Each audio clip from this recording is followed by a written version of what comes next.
ગુજરાતના એક ઉત્કૃષ્ટ નેતા, લોકપ્રિય આગેવાન, સમાજ સુધારક એવા શ્રી માધવશ્રી સોલંકીજીની 99મી જન્મજયંતિ પર મારી હાર્દિક શ્રદ્ધાંજલિ અર્પણ કરું છું.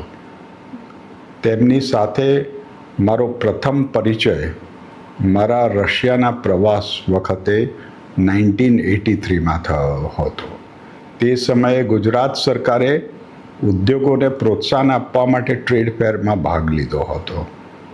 એ મુલાકાત દરમિયાન માધવસિંહભાઈએ ઘણું પ્રોત્સાહન આપ્યું હતું અને તેમને સજેસ્ટ પણ કર્યું હતું કે રશિયામાં, સોવિયત યુનિયનમાં બિઝનેસ કરવો હોય તો તમારે રેગ્યુલર અહીંયા આવશો અને લોકો વધારે ઇમોશનલ છે, એના કારણે તમે એમનાથી કનેક્ટ રહેશો તો તમારો બિઝનેસ સારો વધી શકશે.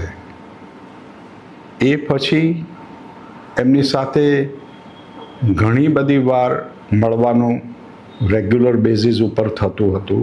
એ વિદેશ મંત્રી થયા, ગવર્મેન્ટમાં આપણા પ્લાનિંગ કમિશનમાં હતા અને એ બધા વખતે જ્યારે જઈએ ત્યારે માધવસિંહભાઈ ઓલવેઝ ઇન્સિસ્ટ કરતા હતા કે એ લંચ અથવા ડિનર ઉપર ઘરે મળવા જઈએ, એમની સાથે બેસીએ, વાતચીત કરીએ અને એ વાતચીતના ટૉપિક સાહિત્ય, કલા, સંસ્કૃતિ અને લાઈફસ્ટાઈલ જેવા વિષયો ઉપર ઘણા બધા થતા હતા. પુસ્તકોની આપ-લે થયા કરતી હતી અને તેમની સાથે એ ઘનિષ્ઠ પરિચયમાં એ ગિરીશ દાણીનો પણ એક અત્યંત ફાળો હતો.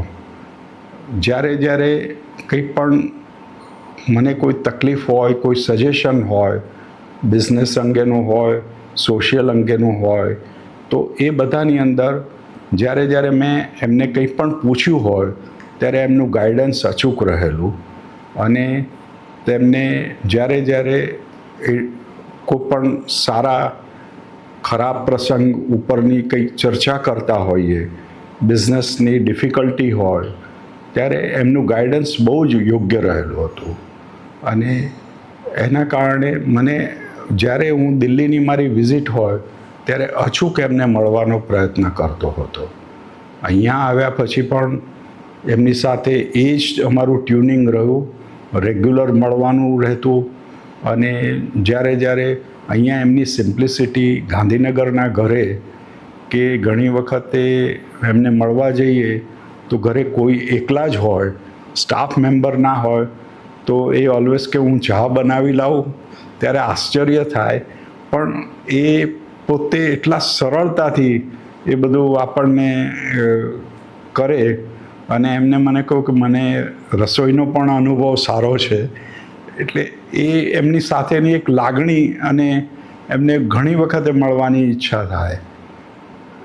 હું એક આવા વિચારક અને લોકસેવાના આગેવાન, સંસ્મરણ અને વ્યક્તિ પરના આધારિત પુસ્તક શ્રી સોલંકીએ એરાના અનાવરણ પ્રસંગે તેમને મારી ભાવભીની શ્રદ્ધાંજલિ અર્પણ કરું છું. તેમના વારસાને જીવંત રાખવાના ઉમદા પ્રયાસ માટે આદરણીય ભરતભાઈ અને સમગ્ર પરિવારને અભિનંદન અને મારી શુભેચ્છા. ગુજરાતની ધરતીના આ પનોતા પુત્રને ફરી સત નમઃ.